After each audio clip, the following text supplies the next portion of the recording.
It's been described as Malaysia's political Game of Thrones. 94-year-old Prime Minister Mahathir Mohamad's sudden resignation, only to be reinstated by the king, was widely seen as yet another spat with his designated successor Anwar Ibrahim. But before long, Mahathir and Anwar united again in an attempt to form a new government, only to find themselves both on the outside looking in as someone else. Muhyiddin Yassin was sworn in as Malaysia's 8th Prime Minister. So where did it all go wrong for Malaysia's political colossus, Mahathir? And what does it mean for the country? Joining me now from Kuala Lumpur to discuss this is Syed Saddiq, a member of parliament who served as the Minister of Youth and Sport in Mahathir's most recent government. Thank you for joining me on Up Front. It's been a wild 2 weeks in Malaysian politics. Just a week ago, your political mentor, Mahathir Mohamad, seemed poised to stay on as Prime Minister, beyond the time anyone had really imagined when he came into power in 2018. Now he's gone, he's been sidelined, he's crying foul. He says he's been betrayed. How did it all come to this? It came to this because of the formation of an illegitimate backdoor government. The fact that without Dr. Mahathir's knowledge, that his own colleagues decided to work together with the well-known global kleptocrats to form a backdoor government and to take down the democratically elected Pakatan Harapan government, I think it's truly a sad day for Malaysian democracy. There are obviously a lot of concerns about the legitimacy of this new government. You called it a backdoor government lacking in legitimacy. It wasn't elected by the people. The Guardian newspaper in the UK, for example, called the King's decision to name Muhyiddin Prime Minister a royal coup. Is that a description you would agree with? I think it's unfair to blame the Malaysian King. The reality is the leaders who currently claim government came in the wrong fashion, where they presented the wrong numbers to the Malaysian King. For an example, my party president claimed that I support him, that I signed the statutory declaration, including to Dr. Mahathir and Datuk Seri Mukris Mahathir. So when he presented the numbers to the Malaysian King, he claimed that he had 36 members of parliament supporting him among his party. But in reality, that is not the case. But the Malaysian King did decide, and you're claiming that Muhyiddin doesn't have the support of majority of members of parliament, but the King decided he did, appointed him Prime Minister. Did Mahathir not see this coming? Did he miscalculate? How did this great tactician, who's been around so long, get outplayed by Muhyiddin? Is he out of touch? Is he just too old? I think it's just wrong for their side to claim that Dr. Mahathir was the architect of this move, and that's exactly what they wanted to do. They said that this move in the end is to protect Tun Dr. Mahathir Mohamad from continuous attacks from his own partners like Datuk Seri Anwar and DAP.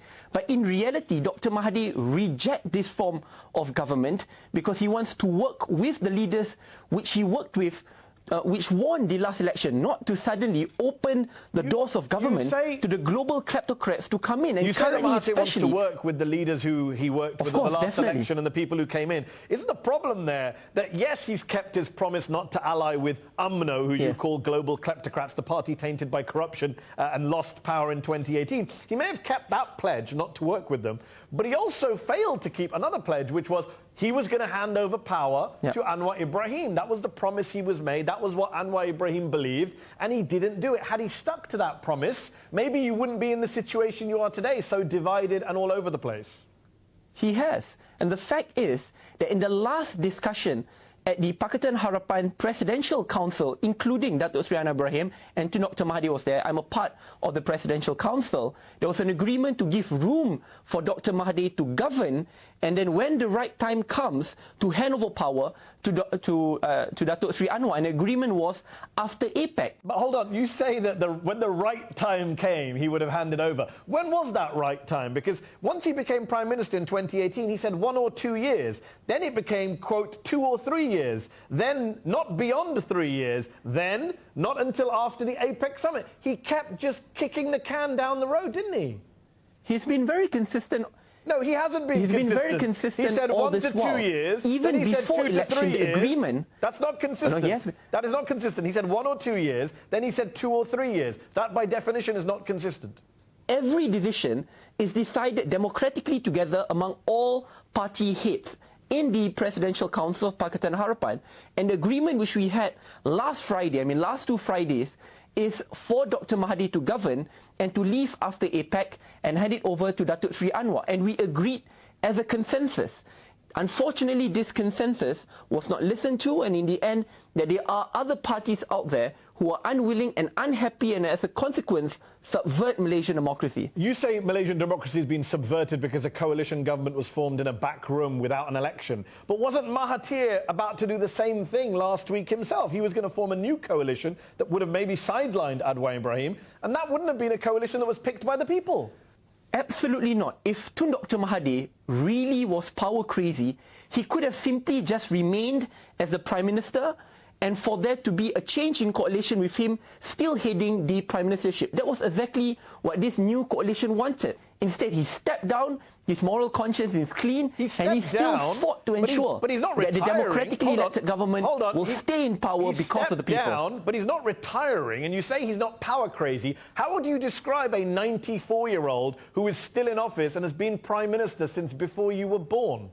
Because at that point in time, he was given the opportunity to lead this new undemocratically elected coalition. He was given a chance. He rejected it. He didn't want to be a part of this so-called grand architect. What happened after that? He stepped down. He continuously aligned himself with his democratically elected partners and moved in to challenge this unholy alliance which just came in. Just bigger picture, I want to ask you about what this all means for Malaysia moving forward as a multi-ethnic, multi-religious country. Anwar Ibrahim's party has long spoken about taking a non-racial approach. When he allied with Mahathir, there was hope that this would be a different Malaysia going forward, especially for minorities. Some would say Malaysia is actually going backwards now under this new Prime Minister and this new government. Are we going to see a new set of policies favouring Malay or Muslim supremacy in Malaysia now? We'll have to wait. It's not just about race-based policies. If you also see there's a lack of good racial composition or unity in this new government, which I think will be bad for Malaysia. Coming back to my question about discrimination, in December 2018, when your government was discussing signing a UN convention to eliminate racial discrimination, tens of thousands of Malaysians took to the streets in your country to oppose that move because they didn't want any disruption of the preferential treatment that they get as Malays. When tens of thousands of people take to the streets saying they support discrimination, that's a problem for your country, isn't it? Exactly, and that's why we need to address it gradually but surely. Under Dr. Mahathir, it was the most diverse cabinet in Malaysian history. We had a lot more women representation. The Deputy Prime Minister was Datuk Sri Wan Azizah. A lot of the key cabinet portfolios were run by women. We had a lot more ethnic representation of ethnic minorities. Isn't the problem, though, that the undemocratic coalition, as you call it, is led by a Prime Minister who says he's Malay first rather than Malaysian back in 2010, and yet he's a senior member of your party. This is not somebody in your opposing party. This is a member of your party and was on your side until the other day. You can't just disown him now. Mehdi, he is like a father to me. One of the reasons why I joined politics was because of him. He was one of the persons who spoke up against the global kleptocrats, who was sacked by his party for speaking up against the global kleptocrats. I joined his party as one of the co-founders. My mother was threatened. She was a teacher and she was threatened by the government then. I lost my job, Mandy, as a researcher and as a lecturer. My whole family was threatened. So much money was awarded to me if I decided to join the global kleptocrats then. What truly disappoints me is that today, my very own leader, my father, decided to open the door of Malaysian government and democracy to the same global kleptocrats who threatened me, my family, who sacked him and threatened his family, and now are aligning himself. And I get that. I'm asking a point about race and discrimination. You're saying he's like a father figure to you, and I'm saying to you, when you were considering him as your father figure, he was making some pretty provocative remarks about being Malay first. Would you criticize him for saying that? Do you consider yourself to be Malay first? I'm always a Malaysian first, but I think it's not wrong for me to be proud of my race, and it is important for me to ensure that especially those who are underprivileged, coming from poor family backgrounds, deserve to be helped and assisted, which unfortunately today are majority Malay. That's why when I supported him, and the foundation of this party is to ensure that poor Malays are well taken care of, but most importantly, one of the biggest founding pillars is to challenge global kleptocracy, to ensure that Malay leaders in Malaysia are known to be leaders of integrity, those who can be proud to say as leaders of all Malaysians and can never be tainted with corruption and mismanagement and abuse of power. That was the reason why I joined this party, and that was exactly the reason why I supported Tan Sri Muhyiddin Yassin, my father. Syed Saddiq, we'll have to leave it there. Thank you for joining me on Upfront. Thank you very much, Mehdi. That's our show. Upfront will be back next week.